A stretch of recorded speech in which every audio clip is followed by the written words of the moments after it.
बहुत बहुत धन्यवाद माता, बहुत बहुत धन्यवाद। कोटि कोटि प्रणाम है मेरी माता और सज्जनों, आप सबके श्री चरणों में असंख्य बार से भी अधिक बार मेरी चरण वंदना स्वीकार करिएगा। मैं आप सबके श्री चरणों पर अपने मस्तक को रख के प्रणाम अर्ज करता हूँ, कृपया सब स्वीकार कीजिएगा। एक सूचना है, जुलाई में 10 से 15 जुलाई एवं 27 से 30 जुलाई 2 साधना सत्संग हो रहे हैं। उन साधना सत्संगों के लिए दिल्ली से जो नाम स्वीकार हुए हैं उनकी सूची बाहर लिख के लगी हुई है। जाने से पहले मेहरबानी करके देखते जाइएगा। जिन साधकों ने नाम दिए थे, जिनके नाम स्वीकार हुए हैं, उनसे करबद्ध प्रार्थना है, कृपया समय पर श्री रामकृष्ण हरिद्वार पधारने की कृपा कीजिएगा। दूसरा निवेदन है, साधकों प्रार्थना है आप सबसे। स्वामी जी महाराज ने फरमाया है कि राम राम जपते जपते कामकाज कीजिएगा, अपने कर्तव्य कर्म निभाइएगा। बातें करते हुए नहीं कहा। मेहरबानी करके स्वामी जी महाराज की इस बात पर गौर फरमाएं।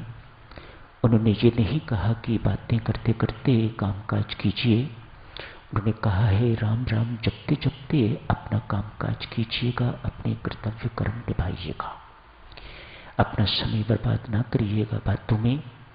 बातों की कमाई नहीं करनी है। यदि यही साथ चली गई तो परलोक में जाके बुरा हाल होगा। नाम की कमाई करनी है। अतएव सबसे निवेदन है साधकों, जिनकी की भी बातें करने की आदत है, ये आदत बदलने की जरूरत है, बदलिएगा इसे। हमारे पास पूज्यपाद स्वामी जी महाराज का दिया हुआ सर्वोच्च साधन है। हम बातों का त्याग कर सकते हैं। राम राम जप के इतना सुंदर काम, इतनी शानदार कमाई, सही कमाई, जो परलोक में आने वाली कमाई करने का साधन हमारे पास है, तो हम बातों में, फजूल की बातों में समय व्यर्थ क्यों गंवाएं। धन्यवाद। दैनिक सत्संग में सत्संगों भक्ति प्रकाश से स्वामी जी महाराज लीला पर चर्चा कर रही थी, कल ही समाप्त हुई है। लीला के अंतर्गत चर्चा चली थी कि परमेश्वर की इच्छा सर्वे सर्वा है, सर्वोपरि है, सबसे ऊंची है। सब कुछ जो भी इस संसार में घटित होता हुआ दिखाई देता है, सब परमेश्वर की इच्छा से, परमेश्वर की शक्ति से होता है। उनकी इच्छा में किसी का अहित नहीं है। ये बातें हम सबको पल्ले बांधनी चाहिए। उनकी इच्छा से सब कुछ घटित होता है और उनकी इच्छा में किसी का अहित नहीं है, अहित नहीं है, कोई गलती नहीं है, कहीं अन्याय नहीं है, कहीं अत्याचार नहीं है। गीता जी के 5वें अध्याय में अंतिम श्लोक में गीताचार्य भगवान श्री कृष्ण फरमाते हैं, यदि मुझे आप सब ऐसा स्वीकार करते हो कि मैं परम सुहृद हूं सबका, ऐसा सखा जो किसी का स्वप्न में भी अहित नहीं सोच सकता और जिसे प्रति उपकार नहीं चाहिए, किसी चीज की अपेक्षा नहीं है, धन्यवाद तक की अपेक्षा नहीं है, जो मुझे ऐसा परम सुहृद मानता है उसे तुरंत शांति लाभ होती है। 5वें अध्याय का अंतिम श्लोक पढ़िएगा, उसमें भगवान श्री कृष्ण ने ऐसा फरमाया है। दोष साधकों परमेश्वर की करने का नहीं हमारा है, हम उसकी करने को समझ नहीं पाते, इसलिए कुटते रहते हैं, उदास होते हैं, दुखी होते हैं, चिंतित होते हैं और कभी कभी आलोचना भी करते हैं, रोते हैं, छाती पीटते हैं, मानो आपको उनकी करनी में दोष दिखाई दे रहा है। हमारे साथ अन्याय हुआ है, हमारे साथ गलत हुआ है, इत्यादि इत्यादि। भूल हमारी ही है। हमारे पास उन जैसी आंखें नहीं है, उन जैसी दृष्टि हमारे पास असीम दृष्टि नहीं है, सीमित है। बड़ी मुश्किल से यहां से लेके वहां तक देख सकती है, और उस असीम को इतनी सी जगह में आप सीमित नहीं कर सकते। उनकी दृष्टि तो दूर की है। वह आज की बात नहीं, अगली बातें भी जानते हैं और उसके अनुसार करते हैं। आपको कब कहां क्या देना है वे वही जानते हैं, उनके अतिरिक्त और कोई नहीं जानता। क्योंकि आपको तुरंत वह चीज नहीं मिल रही, इसलिए हम दुखी हो रहे हैं, इसलिए हम उदास हो जाते हैं, निराश हो जाते हैं। पर सत्य ही है साधकजनों, उनकी करनी में किसी प्रकार की ना ही त्रुटि है, न ही अन्याय अत्याचार है, किसी प्रकार की कोई गलती नहीं है, हित भी नहीं है, अहित नहीं है। सबका हित चाहने वाले परमात्मा को परम सुहृद कहा जाता है, प्रत्येक प्राणी का। मत सोचिएगा केवल आपके ही हैं, आपके तो हैं ही है, लेकिन वे तो सबके परम सुहृद हैं, ऐसा शास्त्र घोषित करता है। वह स्वयं अपने आप के लिए 5वें अध्याय के अंत में फरमा रहे हैं, जो मुझे ऐसा जानता है वह परम शांति को तत्काल लाभ कर लेता है। इतना ही सोचना होगा ना, जो परमात्मा ने कर दिया सही, इससे बेहतर और मेरे जीवन में घटित नहीं हो सकता, तो फिर अशांति कहां से आएगी। फिर आदमी झट से उस बात को स्वीकार करके शांत एवं तृप्त हो जाता है। एक दृष्टांत सुनो, इसी पर अगले रविवार को भी इस चर्चा को और आगे जारी रखेंगे। आज विधाता ने एक यमदूत को बुलाया है, कहा दिल्ली जाओ, दिल्ली जाके अमुक स्थान पर एक महिला, उसका जीवन समाप्त होने वाला है, जाके उसके आत्मा को ले आओ। विधाता कौन है?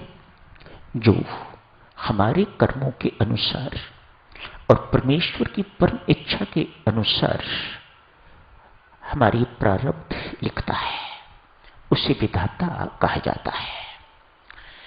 वह अपनी इच्छा के अनुसार नहीं, हमारे कर्मों के अनुसार एवं परमात्मा की परम इच्छा के अनुसार वह लिखता है। उसी को प्रारब्ध कहा जाता है, उसी को कर्मफल कहा जाता है। उस बेचारे की अपनी कोई इच्छा नहीं है, जो उसको आदेश मिलते हैं कर्मों के अनुसार, क्यों फलदाता परमात्मा है, वह तो मात्र लिखने वाला है। आज विधाता ने बुलाया है एक यमदूत को, जाओ वहां पर एक महिला है, उसका जीवन समाप्त हो चुका हुआ है, उसके आत्मा को लेके आ जाओ। आगे क्या देखता है? एक महिला खून से लथपथ है, एक बच्ची छाती पर लेटी हुई है, 2 बच्चियां इधर साइड पर लेटी हुई है। 3 बच्ची को 1 घंटा पहले जन्म दिया है और मृत्यु हो गई है। यमदूत वहां उस दृश्य को देख के उनका हृदय कांपता है, द्रवित होता है। ये विधाता क्या कर रहे हैं? इस महिला को ले जाना अर्थात इन तीनों की भी मृत्यु हो जाएगी, ये तीनों भी बच्चियां मर जाएंगी। अभी 1 घंटा पहले इनका जन्म हुआ है, ये साथ ही साथ ये भी मर जाएंगी। ये विधाता इतना क्रूर क्यों है? मन में इस प्रकार के विचार यमदूत के अंदर आ रहे हैं। अतएव निर्णय ले लिया, मैं हर हालत में, किसी भी हालत में इस आत्मा को विधाता के पास नहीं ले जाऊंगा। क्या कहेंगे? ज्यादा से ज्यादा यही ना, मुझे अपनी नौकरी से निकाल देंगे, मुझे डांटेंगे डपटेंगे, पर मैं सब कुछ सहन करूंगा। मैं ये दृश्य देख के तो उन्हें अपनी आंखों देखी चीज बताऊंगा। विधाता मेहरबानी करके 10 वर्ष की आयु इस महिला को और दे दीजिएगा, तब तक ये बच्चियां भिक्षा मांगने सीख जाएंगी, बड़ी हो जाएंगी। भिखारन है वह बेचारी, और उनको बहुत उच्च शिक्षा इत्यादि, उच्च क्या किसी प्रकार की शिक्षा देने योग्य नहीं होगी। इन बच्चियों को भी भिखारन बनाएगी वह, तो 10 वर्ष में वे भीख मांगने योग्य हो जाएंगी। ऐसा ही जाके विधाता को कहा।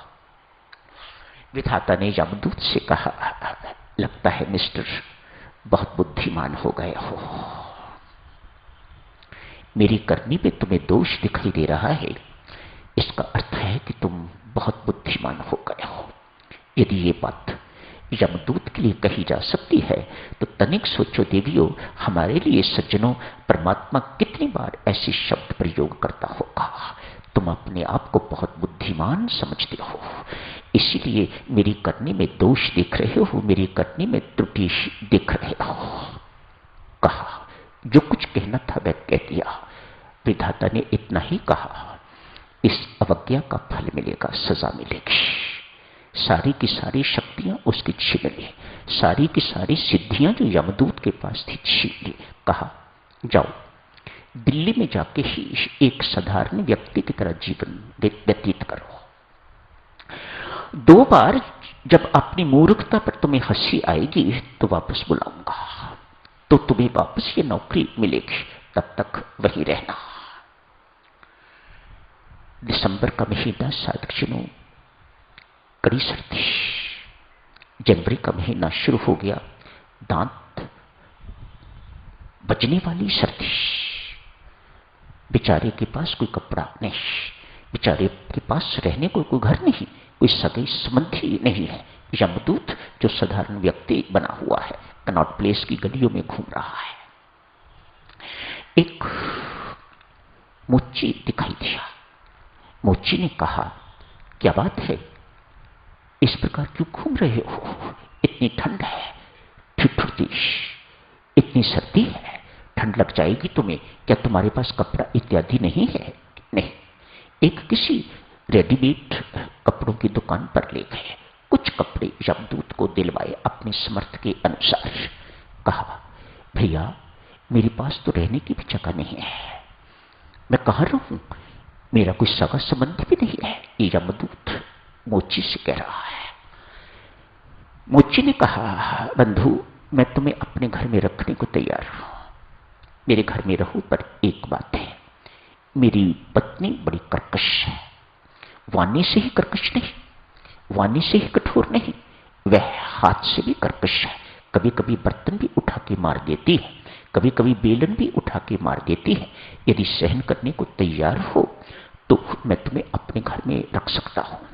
बेचारे के पास कोई चारा नहीं था, हां कर दी। कहा, ठीक है। जाके एक तो दिन में ही पति ने इस प्रकार का दुर्व्यवहार उस अतिथि से किया। पहली बार अपनी मूर्खता पर हंसी आई। कैसा मूर्ख मैं निकला, क्या मेरे से मूर्खता हो गई। एक बार हंसी अपनी मूर्खता पर आई। साधुजन, दिव्यता तो अंदर है, अतएव मोची जूती मरम्मत का काम किया करता। इस यमदूत ने जो दिव्य जूतियां बनाना जानता था, दिव्य डिजाइन जानता था, उसे बताए। कहा, तुम जूती बनाने का काम शुरू करो। आज बाजार में एक व्यक्ति, सामान्य व्यक्ति, गरीब व्यक्ति, जूतियां मरम्मत करने वाला बैठा हुआ इस वक्त बहुत बड़े शोरूम का मालिक हो गया। बहुत बड़ी उसकी जूतियों की दुकान हो गई। दूर दूर से ग्राहक आने शुरू हो गए। बहुत मशहूर दुकान उस मोची की हो गई। बहुत बड़ा शूज का स्टोर उसका हो गया। 12 साल व्यतीत हो गए। आज एक इम्फाला गाड़ी आई है। इम्फाला गाड़ी में एक सिठानी उतरे हैं। एक सिठानी के साथ 3 एक ही आयु की बच्चियां हैं। वे भी निकली है उसी गाड़ी से। इस व्यक्ति ने उन बच्चियों को देखा कि उनके बाएं गाल पर एक त्रिशूल आकार का तिल, तीनों के, जो उसने जैसे ही बच्चियां जन्मी थी तब देखा था। सारी की सारी बात याद उसे आ गई। अतएव हिम्मत करके उस महिला से पूछा, देवी सेठानी जी, माफ करना, ये क्या बच्चियां आपकी हैं? बड़ी हिम्मत करके पूछा। कहा नहीं। 6 दिसंबर को, कहा 6 दिसंबर को कनॉट प्लेस में एक महिला की छाती पर 2 साइड पर बच्चियां पड़ी हुई थी। मृत महिला के शरीर से ये 3 कन्याएं मैंने उठाई थी। मेरे पास धन की कमी नहीं थी, विधवा थी, मेरी संतान ही थी। इन तीनों को मैं लेके अपने घर चले गए, इन्हें अपना लिया, इनको मैंने अपना बना दिया, पढ़ाया लिखाया। अब ये इतनी बड़ी हो गई है, मेरी सारी की सारी संपत्ति की वारिस ये 3 बच्चियां। आज अपनी मूर्खता पर यमदूत फिर पछताया है, हंसा है।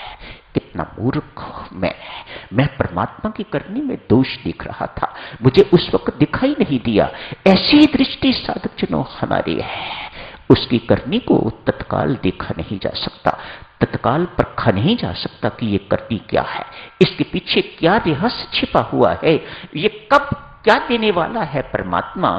इसलिए संत महात्मा साधक जनों कहते हैं, शास्त्र भी कहता है, परमात्मा हमारे कर्मों के अनुसार हमारी योग्यता से कहीं अधिक देता है। इस विश्वास को कभी डगमगाने न दीजिएगा। तो शांत जीवन व्यतीत करोगे तो आनंदमय जीवन व्यतीत करोगे। आज 2 बार अपनी मूर्खता पर हंस के तो मुंह नीचे लटका के तो व्यक्ति वापस यमपुरी गया है, विधाता के पास जाके गया है। परमात्मा तो कितना त्रिकालदर्शी है, तेरी दृष्टि मात्र वहां तक नहीं है, तेरी दृष्टि तो दूर तक है। तो ही जानता है कि तेरी करने में क्या हित है जो हमें दिखाई नहीं देता। हमें तो उस वक्त इतनी दुखदाई लगती है, ऐसे लगता है कि जैसे कोई बूचर हमारे ऊपर अपना छुरा चला रहा है। कोई किसी अनेक प्रकार की चीजें इस प्रकार की घटित होती दिखाई देती हैं जो दुखदाई महसूस होती हैं। तो परमात्मा की करने में दोष दिखाई देता है। आगे क्या करने वाला है, क्या सोचा हुआ है परमात्मा ने हमारे लिए, चूंकि वह दिखाई नहीं देता इसलिए साधक जनों निराश होते हैं, दुखी होते हैं। देवी मानो इस बात को, सज्जनों इस बात को मानो, परमात्मा की करने में कोई त्रुटि नहीं है। समय तो हो गया है साधक। रावण का उपदेश पिछले कई दिनों से दोहरा रहा हूं, फिर दोहराता हूं आपकी सेवा में। मेहरबानी करके इस उपदेश को सुनो। ये उपदेश लक्ष्मण के माध्यम से रावण हम सबको देते हैं। लखन, प्रत्येक प्राणी की प्रत्येक इच्छा की पूर्ति राम के हाथ। जो आपसे कहा जा रहा है ये रावण के शब्द है। प्रत्येक प्राणी की प्रत्येक इच्छा की पूर्ति राम के अधीन। उसकी इच्छा के बिना कुछ नहीं हो सकता। जो वह चाहता है वही होता है, वही सही है। अतएव हमारा सबका कर्तव्य बनता है हम एक निमित्त बनके निष्काम भाव से अपने कर्तव्य कर्म को करते रहें। तथा अंतिम बात, तथा राम राम जपते हुए परमात्मा की इच्छा के अनुसार, राम इच्छा लिखा है, मैं परमात्मा कह रहा हूं, राम इच्छा कहा, राम इच्छा के अनुसार जीवन यापन करना व्यक्ति सीखे। इसी के साथ ही समाप्त करने की इजाजत दीजिएगा। अगले रविवार को इस चर्चा को और आगे जारी रखेंगे। धन्यवाद।